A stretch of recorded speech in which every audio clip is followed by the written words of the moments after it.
When you need mealtime inspiration, it's worth shopping Kroger, where you'll find over 30,000 mouth-watering choices that excite your inner foodie. And no matter what tasty choice you make, you'll enjoy our everyday low prices, plus extra ways to save, like digital coupons worth over $600 each week. You can also save up to $1 off per gallon at the pump with fuel points. More savings and more inspiring flavors make shopping Kroger worth it every time. Kroger, fresh for everyone. Fuel restrictions apply.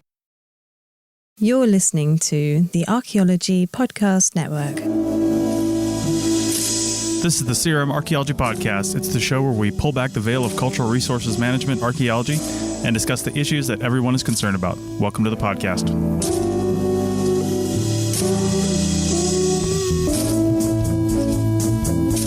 Hello and welcome to the CRM Archaeology Podcast, episode 282 for February 6th, 2024. I'm your host, Chris Webster. On today's show, we talk to a former student of Andrew's, Renee Collins. She tells us about her journey to CRM and beyond. So let us know if you want to tell your own story, and the CRM Archaeology Podcast starts right now.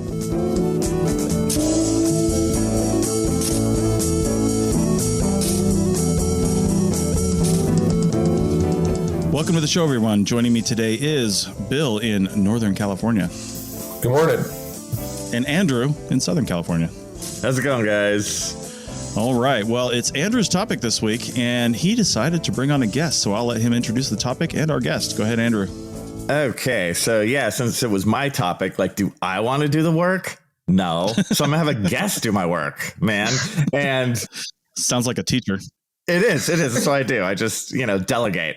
So my guest today is one of my students. This is Renee Collins. I'm going to embarrass Renee right out of the gate. Renee is one of my big success stories. Renee started at Moorpark with me years ago, and she went on to get her master's degree. She's the first master's candidate I ever had. So I learned a whole bunch from Renee, which she doesn't realize, because when you're a professor and you're going through these hoops for the first time, you learn a lot because you've never been through those hoops before, in that way. So I thought, because myself and Bill and Chris are at this point just armchair CRM archaeologists, let's be honest. What do? We're not out there.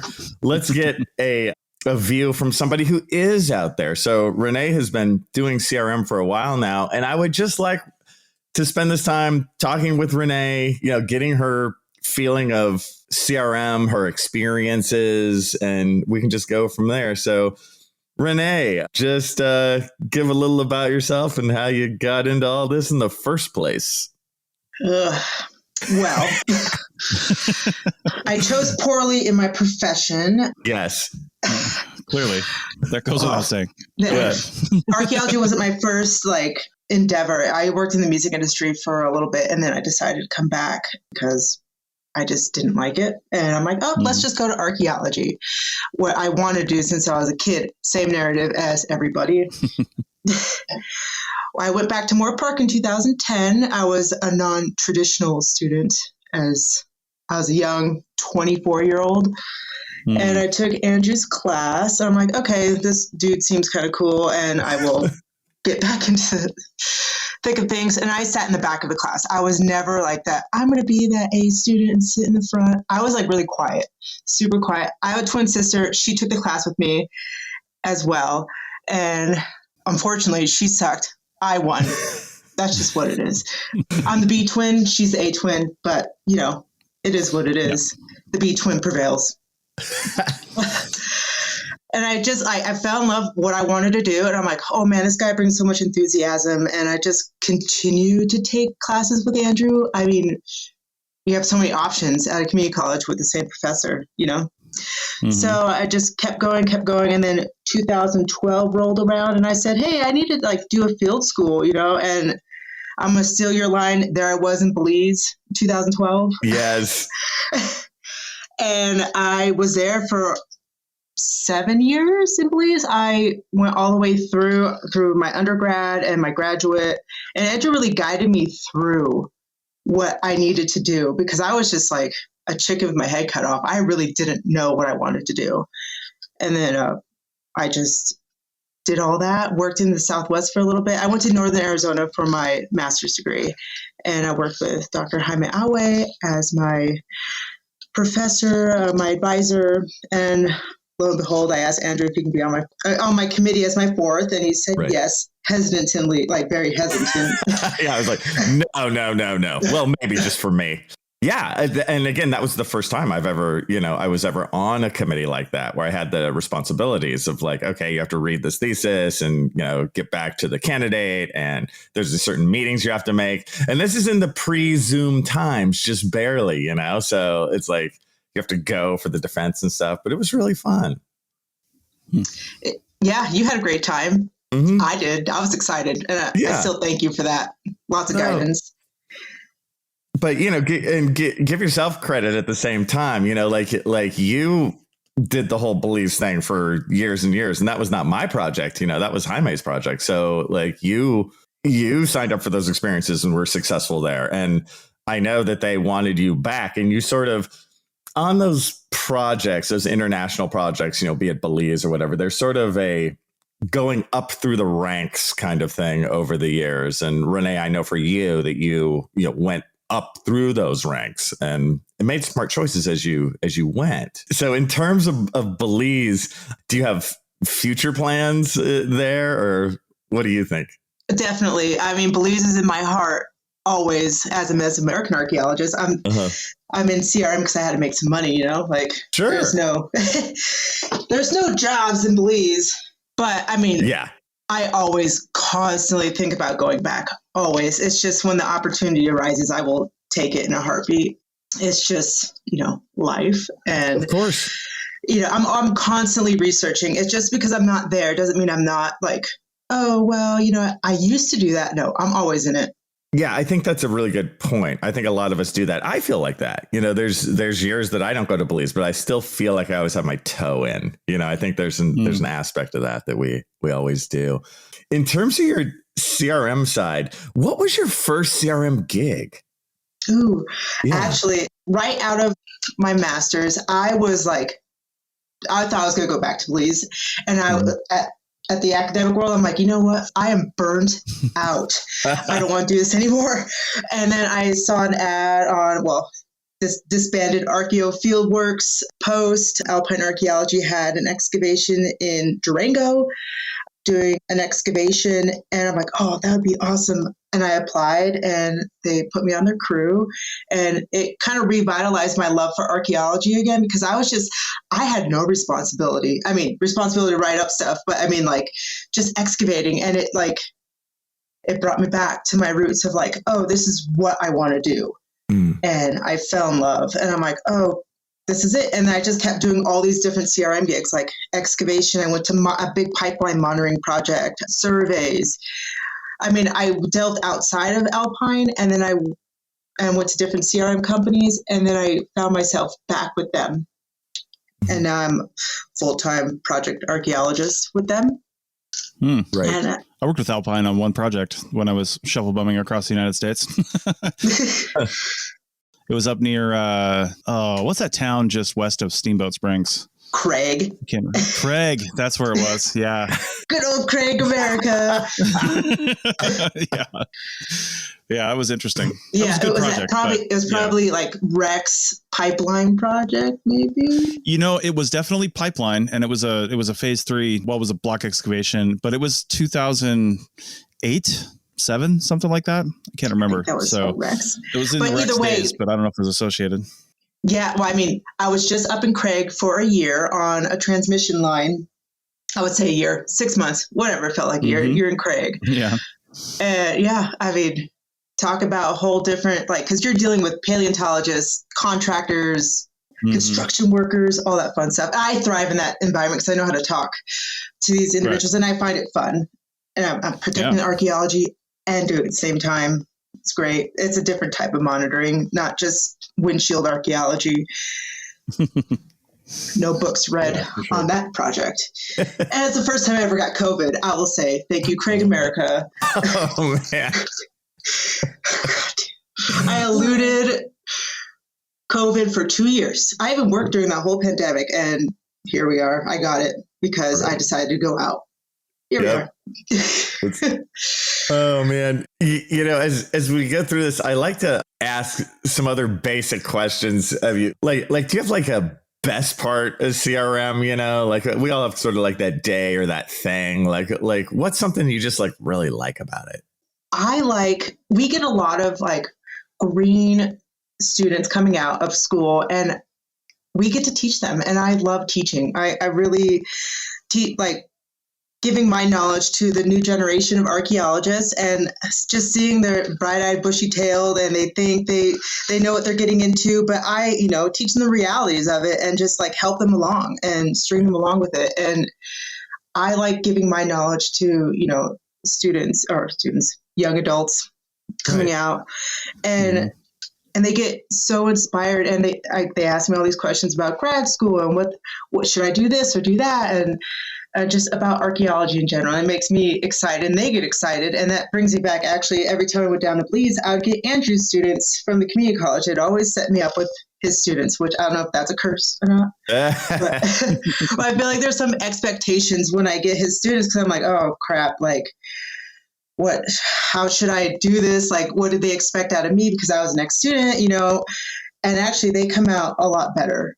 And I feel so good because I'm not one of those people like, oh yeah, it's just archaeology or whatever. I bring a lot of enthusiasm, and they learn so much. And that's my goal, is for them to learn and have passion, because a lot of people that come into archaeology, they get like beat down by like old timers, or they make them feel like crap. And I don't want them to feel that way. I want them to like,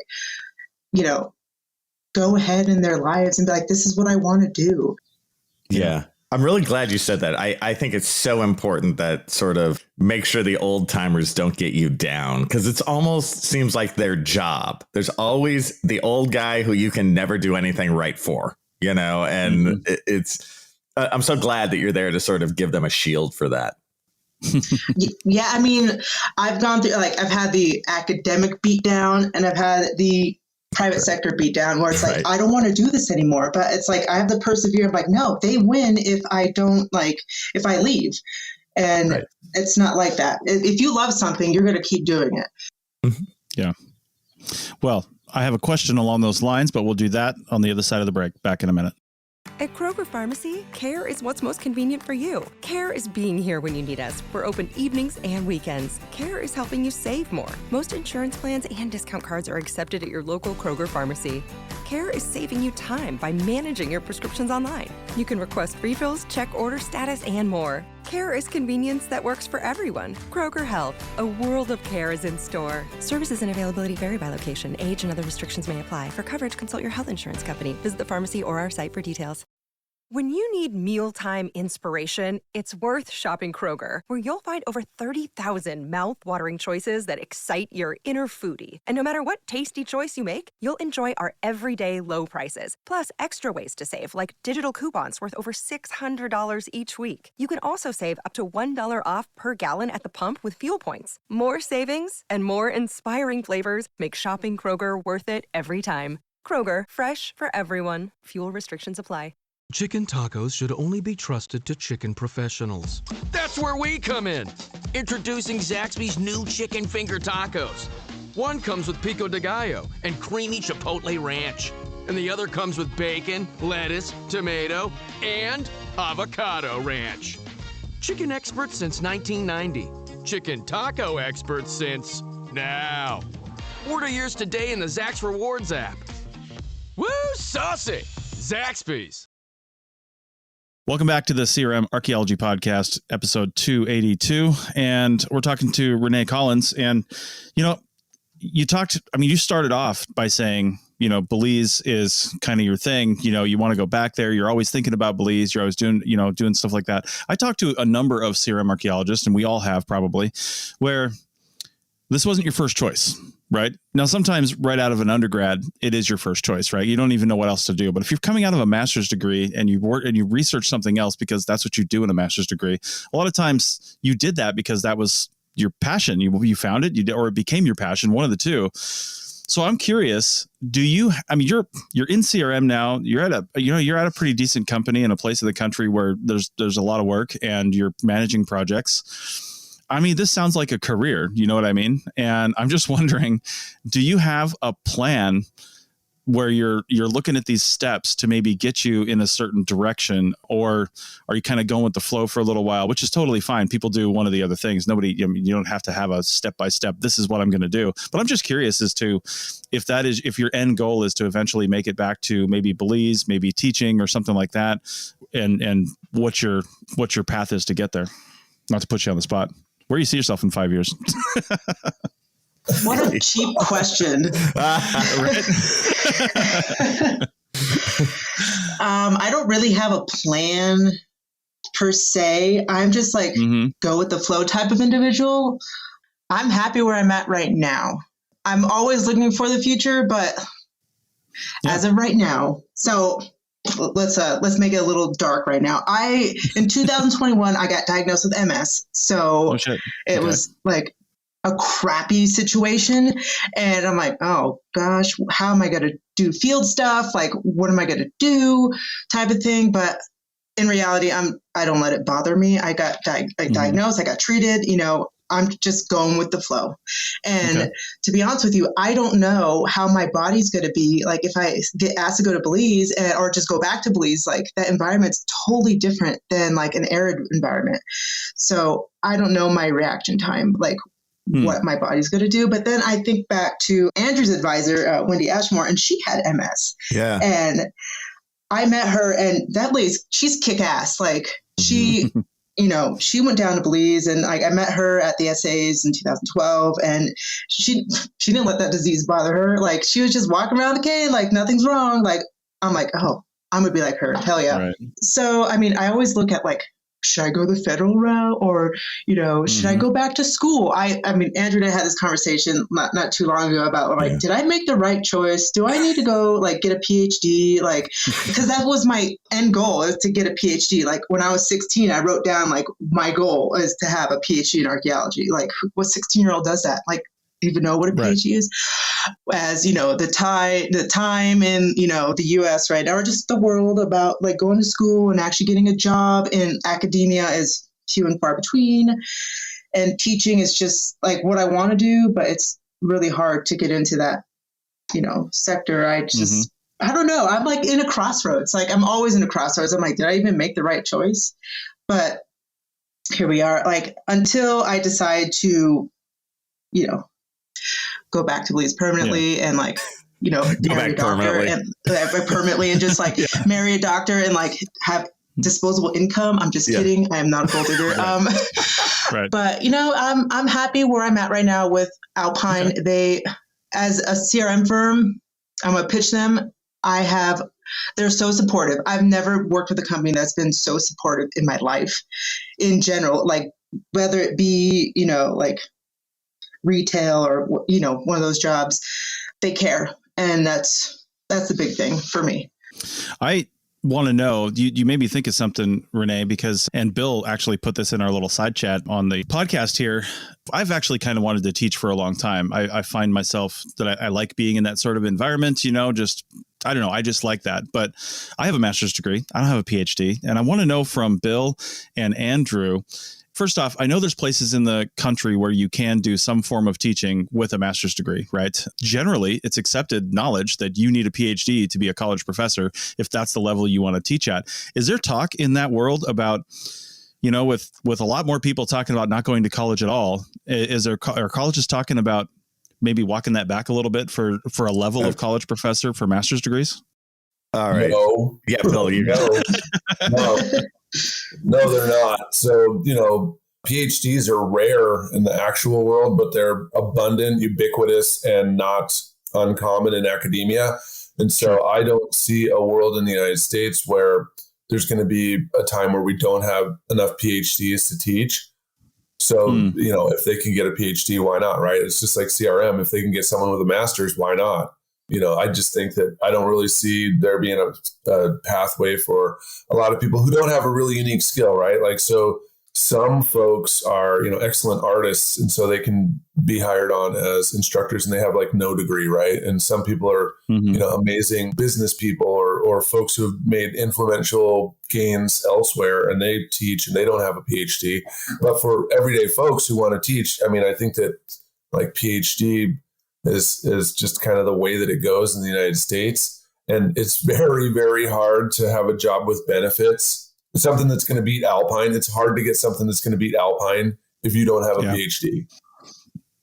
Right. Yeah, right. I was thinking that. I mean, you can work yourself into a 6-figure salary in some CRM firms. I mean, depending on where it's at and how big it is, you know what I mean? Yeah, you can work yourself to death in academia, teaching like 19 different adjunct classes and all this other stuff for less than minimum wage, and, you know, really working 10-hour, 12-hour days at multiple universities, just trying to scrap together some kind of a, you know, teaching career. And academia doesn't seem to mind whatsoever how many adjuncts there are, how horrible their conditions are, because there's always someone who will do that job just so that they can say they're a professor. Right. Mm-hmm. Although on the flip side, like my short answer is I totally agree with Bill. Like that's that world, except what I would say, like for somebody like you, Renee, you know, you have a master's in hand, you have a ton of experience. Yeah. You could teach part-time and at a community college. You could teach, like, master's meets minimum quals at a community college. So we have like part-timers who have only a master's, you know, so for you or for Chris, you know, too, you can do that kind of stuff. And ultimately we have to think about the big picture, which is quality of life. So while everything Bill said is like correct, if you're all into being in an R1 university and, you know, researching and living the college professor dream, whatever that is. Yeah, no way. Like that's like PhD only, that whole world. Right. But you stay, and Bill wrote this in the comments in here, you stay at Alpine, but then you're like, oh yeah. And then on Wednesday nights, I teach Intro to Archaeology at the local community college. Like, I think the future really for all of us is side hustles like that. And then ultimately that might bring you the joy you want. Cause like for actually both for Renee and for Chris, I can see both you guys doing that. You know, like Wednesday nights, I go over and I teach Intro to Archaeology because both of you would be like fantastic in front of the class, you know, all that stuff. Like those gigs are out there. So I think the future is about thinking of it like that. Don't quit your day job kind of thing, but expand those little side hustle things. And that might bring you the joy you crave, you know? Well, and in all fairness, too, with the situation that's going on, I don't know if you've been paying attention, but there's several articles that have been coming out about how there's going to be a shortage of archaeologists. I mean, folks who are working in CRM know that there's not enough folks who are coming out that are ready to work in CRM. And so there are increasing conversations at the SAA and other organizations about how can we increase the quality of the folks who are graduating, but also get more individuals to finish college. And I think that it really has to be collaboration between CRM, government agencies, because government agencies are the ones who set the bar on, you know, what kind of education needs to happen, what kind of, you know, ways folks have to report at the SHPO and other things. Like, you know, when I worked in Arizona, you have to have a PhD to have an excavation permit in the state of Arizona. And so those organizations, if there's no one who meets those criteria, then you can see how everything just kind of grinds to a halt. And then, of course, universities, they need to figure out some kind of pathway. And I think that, you know, I think that there could be, it depends on the institution. It could be a dangerous precedent, right? Where if you just have folks from the community teaching for even less than an adjunct, just one class at a time, you don't have to provide benefits or anything. And you can just really dog folks who really want to help others and pretty much build your entire program around, you know, folks who are teaching one class at a time, and then you don't need any professors, right? So I can see how some institutions, the glimmer in their eye is shining extra bright when they hear what you just said, Andrew, like, yes, finally we've gotten it. Now we don't need anyone. You know, we can have people who are just off the streets, and now we can just have them teach and shift everything to night school. And then we no longer even need buildings, right? Like, we don't need anything. Yeah. So, you know, there's that, but there's also the fact that we've got a wealth of folks who have experience and can teach in ways that professors can't. And so adding some folks into universities to teach these certification classes, to teach classes that are not intro to archaeology, but actually, you know, Mayan excavation techniques, something that's an actual like focused class that when you take it, your assignments actually show that you have skills and ability, you know, identifying these certain kinds of ceramics, doing GIS, these kind of things that really will give people true workplace skills They can be taught by people who are absolute experts that universities, a lot of times, they don't have those folks. So I do see a pathway where not teaching Archaeology 100, let the professors teach that huge one, teach the skills and values-based ones, archaeology communications, right? Chris is a perfect person to talk about that, to talk about presentations, podcasting, blogging, writing, publishing, and networking, all of this stuff. There's not going to be a professor who has the skills that Chris does, right? So those are like the perfect avenues for you to have your own niche thing that then you make sure that agencies and CRM companies know you're teaching this, that it's super valuable, and any person who finishes this class, they've got this skill. They learn from the best. Bill, I agree with you completely of what you're saying. I mean, there's a massive shortage of like CRM archaeologists. We are having a hard time finding people. But in reality, though, like in the academic realm, I'm not shooting at you, Andrew. I'm just saying it's... What? I'm sorry. Me on this podcast. Okay. But like at the academic level, professors that are in like, these R1 schools, they kind of do a disservice to the students where they're just teaching mindlessly like classes that don't do anything for them. And there's no reality to it. And it that boggles my mind because you have these students that come out and they have nothing. They don't think about SHPO or Section 106 or what CRM really is because these professors don't do it. They just teach academic, and that there needs to be like a class or a couple courses where it explains what Section 106 is, what tribal liaisons are, coordinators, or what tribes we work with, and all those communication factors, what to expect. Like my goal is to have a class that's called The Realities of Archaeology, and it really goes into the private sector, not just academic, what to expect in the real world. I think that's great. You didn't backstab me at all. I actually agree with you 100%. And I've been pushing some of that in my own classes. So no, good for you, Renee. I can't agree more. Nice. Yeah, I will say, Andrew, like if it wasn't for you and you're like Moorpark College is really like the premier college to like take all these classes. It's like, oh, your excavation class. This is what archaeology is. Welcome to what we do. And I've seen so many students come through with these classes. It's like, oh, they're not going to make it. Like they don't want to do it. Like it's sad when you go to a field school in like, let's say Belize. And I've seen it where they're supposed to be there for a month and they can't hack it for 2 weeks and they leave. And they're like, oh, I just got my BA. I don't know what to do now. And that sucks. And that's the disservice that academia does to these students. It does. Or they can be grad students and that happens. Yes, it's like, how could you not know this by now? Okay, well, let's take a break. And while Bill works on my honorary PhD from Berkeley, we will. Hey, I want one of those too. Can you throw me on the list? I know. All right. I'll add you to the list. Yeah. All right. Well, while Bill works on that, we'll take a break and come back for segment 3. Back in a minute. Introducing Zaxby's new chicken finger tacos. One with pico and creamy chipotle ranch, and the other with bacon and avocado ranch. Chicken expert since 1990. Taco expert since now. Woo, saucy! Zaxby's. When you need mealtime inspiration, it's worth shopping Kroger, where you'll find over 30,000 mouth-watering choices that excite your inner foodie. And no matter what tasty choice you make, you'll enjoy our everyday low prices, plus extra ways to save, like digital coupons worth over $600 each week. You can also save up to $1 off per gallon at the pump with fuel points. More savings and more inspiring flavors make shopping Kroger worth it every time. Kroger, fresh for everyone. Fuel restrictions apply. At Kroger Pharmacy, care is what's most convenient for you. Care is being here when you need us. We're open evenings and weekends. Care is helping you save more. Most insurance plans and discount cards are accepted at your local Kroger Pharmacy. Care is saving you time by managing your prescriptions online. You can request refills, check order status, and more. Care is convenience that works for everyone. Kroger Health, a world of care is in store. Services and availability vary by location. Age and other restrictions may apply. For coverage, consult your health insurance company. Visit the pharmacy or our site for details. Welcome back to the CRM Archaeology Podcast, episode 282, and we're wrapping up this conversation with professional CRM archaeologist Renee Collins. How's that? I don't know about professional.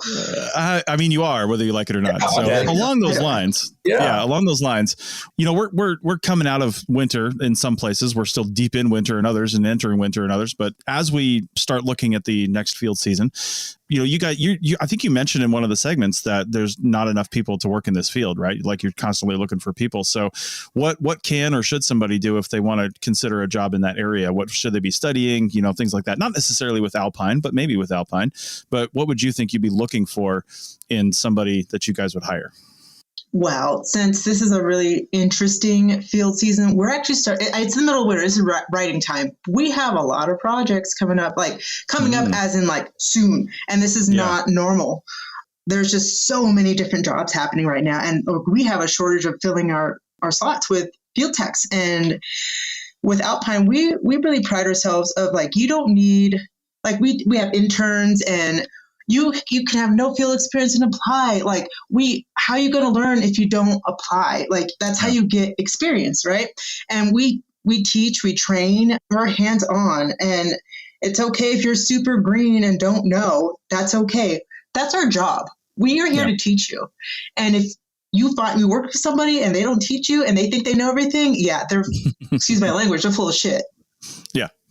But like we're really easy to like apply for. You just go on our alpinearchaeology.com and like there's a hiring button and you can just upload your CV, and it is totally okay if you don't have, a ton of CRM experience or anything like that. Like if you have one thing on your CV, that's okay. And I'll go back to Andrew because during one of his classes, is a survey class, we created a CV and he's like, it's okay if there's nothing on there. Like we're building that. And you could put this class as your, experience because it is experience. And don't be afraid to apply. The worst answer you can get is no, but we will not say no. We need people. we train. And if you keep going, like you level up every time you go onto a job, and you can ask all the questions. I encourage all the questions. Someone who asks questions shows their ambition and wants to learn. Someone who doesn't ask any questions, that's another story. But please, we are more, this firm is more than happy for anyone to apply. Okay. Nice. Even East Coasters? Yes, sir. Even East Coasters. I know that was. When I lived in Arizona, it was always like, ooh, they're from Illinois. Like, watch them because like it gets warm here, and that makes sense. Those Midwesterners and Easterners in Arizona would just like, it was like the cartoons, right, where Bugs Bunny's crawling across the desert, like gasping and seeing like mirages and stuff like that. Like, dude, it's only 110. What's wrong? Right. I will say though, Alpine, we're really big on safety, and we encourage everyone to speak up. And as a crew chief, it is my responsibility to make sure everyone's okay. And it's not like, oh well, we're gonna push and it's the job. No, people are the main priority. If you're not feeling good, please tell me. There's no, oh my God, I'm gonna get in trouble if she asks me, like if she tells me or whatever. Like if you're not feeling good, you're not going to get reprimanded because you're not feeling good. Please tell me. I think that's a big thing with like newbies coming in. They're afraid to say, hey, I don't feel good, because they think they're going to get in trouble or something like that. No, you are a human being. If you're not feeling good and your crew chief doesn't pay attention to you, they're the problem, not you. That's a huge new development from when I was doing CRM. Yeah, but that also follows in line with the question that I had too about new hire folks. What's some things that you find yourself more than once having to tell new people? Like, what are some of the things that they have to learn from you when they first get hired? Common sense.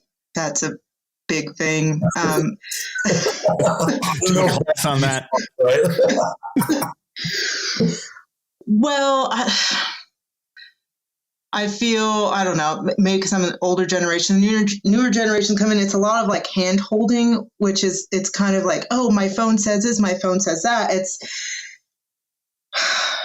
sometimes it's like, well, my phone has a compass, so I get to use my phone. Absolutely not. Use a real compass. Thank you very much.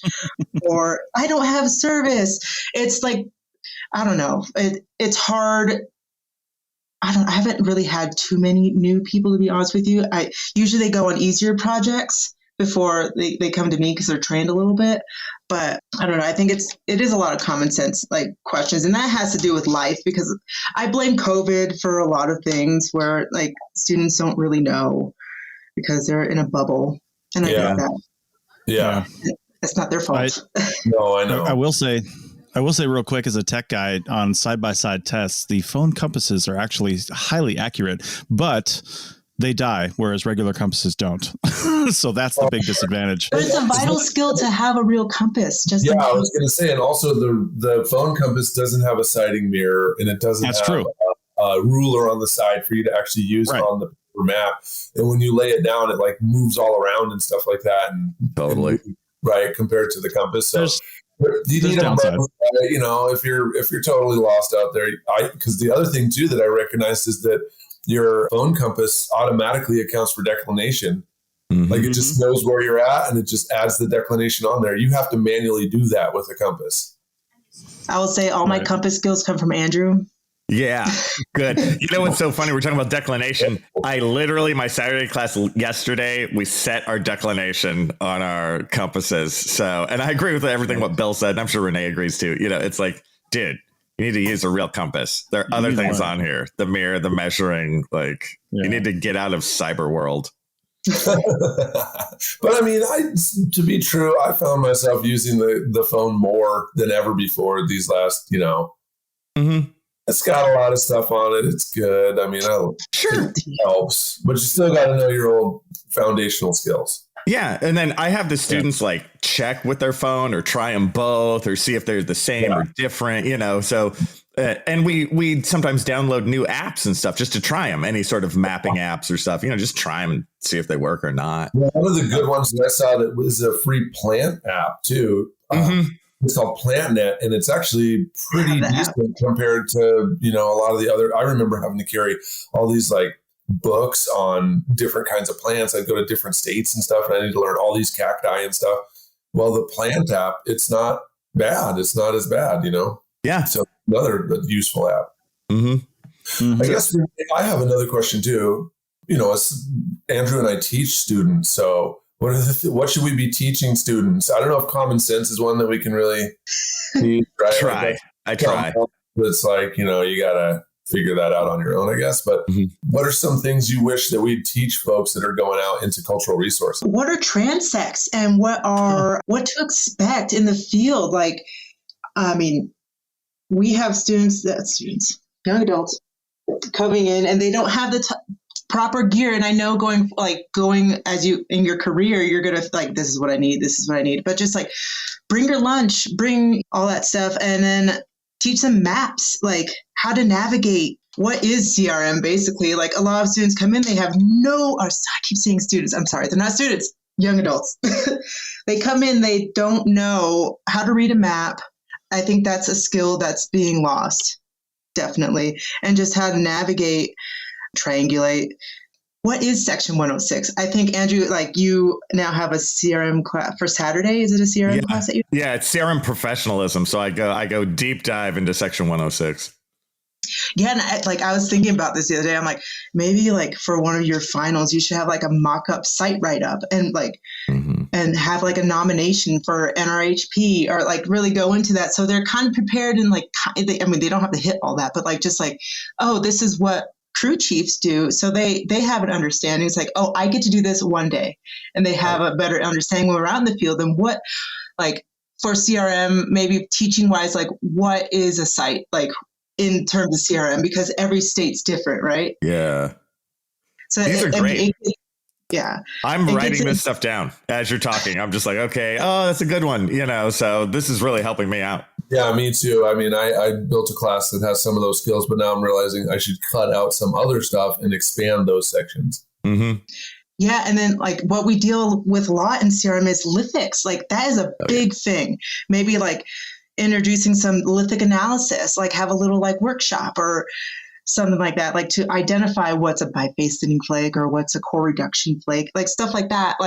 That will really hone in skills for us and help us out in the long term, because it depends on where you work in the country. But when you're in the Southwest, you're going to see more ceramics, maybe have a ceramic workshop if you want to work there, or what's a thermal feature? What's the characteristics of that? Mm-hmm. Stuff like that. Yeah, this is great. That would help. And sort of a follow-up question on this same thing. Is there anything when you finished even your master's, Is there anything you wish you knew personally? Like you came out and you're like, damn, I wish I had more experience in this or more skill set in this. Was there like one or two things? Well, the beauty about NAU, Northern Arizona, it had a CRM class in the upper division, and a lot of the professors that were teaching were in the federal government or were in CRM. So we got a really big skill set, and that we're allowed to go out like with them. And I got a lot of like training with that. Yeah. And not all universities had that at all. But I would think more of like things I didn't know when I was in grad school, I wish I knew, is like the federal government has a program called Pathways, and I wish I knew that. And Pathways is like an internship program, I think, and basically it teaches you what the federal government wants, and you could be like a GS5 and then ultimately get like a permanent job. And I didn't know that going in as a student, and I wish I did. That's great. You know, right then as you were talking, there's no way in my notes I was writing down federal government pathways. No. I was just listening. Meaning that this is great stuff, right? I have a long list of like, oh man, I got to get on this. Even the little things you said, like talking about what is a transect. I'm like, oh man, I got to double down on the transect thing. I mean, I touch on it, but you're right. Like when I think back to my own times in CRM, I'm like, yeah, just how to walk a transect, how to stay in a straight line, how to stay in a straight line with others and not like run into each other. That kind of stuff. Yeah. And different types of like surveys, like block survey versus linear surveys. Right. Yeah. Like I have a hard time block surveys. I don't know why. That's just me. And I'm okay to admit that. I'm not perfect. All right. Well, hey, we're nearing the end of this show. Renee, is there anything else you want to tell our listeners about your career choices or anything else? Well, if you want more, you can always reach out to me. Not a problem. I'm always available. Okay. Find me on the Alpine website. Yep. You can email me there. But yeah, just keep on keeping on. As Joe Dirt would say, life's a garden, dig it. And, literally. And just life's too short to do the things you don't love doing. Bruce Dickinson, I just stole that. But here we are. You love archaeology, keep doing it. Awesome. Well, that's good advice. And with that, Andrew, thanks for bringing on Renee. This has been really great. Yeah, it's great having her. If anybody else really wants to come on and just kind of tell your story, I mean, it really helps. I think it really helps other people because we all not only kind of came into this from different pathways, but we're all on different journeys, even though it kind of seems the same because there's only a handful of positions really in this field, but it's all different, right? Depending on where you work and what company you work for, and everybody's experience is different. So it benefits to let other people know that things they're experiencing and feeling and going through are similar and other people have done it and yet different enough that you can kind of write your own path if you want to. So with that, we will say goodbye to this week and we'll see you guys next time. That's it for another episode of the CRM Archaeology Podcast. Links to some of the items mentioned on the show are in the show notes for this podcast, which can be found at www.archpodnet.com/CRMArchPodcast. Please comment and share anywhere you see the show. If you'd like us to answer a question on a future episode, email us. Use the contact form on the website or just email chris@archaeologypodcastnetwork.com. Support the show and the network at archpodnet.com/members. Get some swag and extra content while you're there. Send us show suggestions and interview suggestions. We want this to be a resource for field technicians everywhere, and we want to know what you want to know about. Thanks to everyone for joining me this week. Thanks also to the listeners for tuning in, and we'll see you in the field. Goodbye. Bye-bye. Bye, guys. See you guys next time.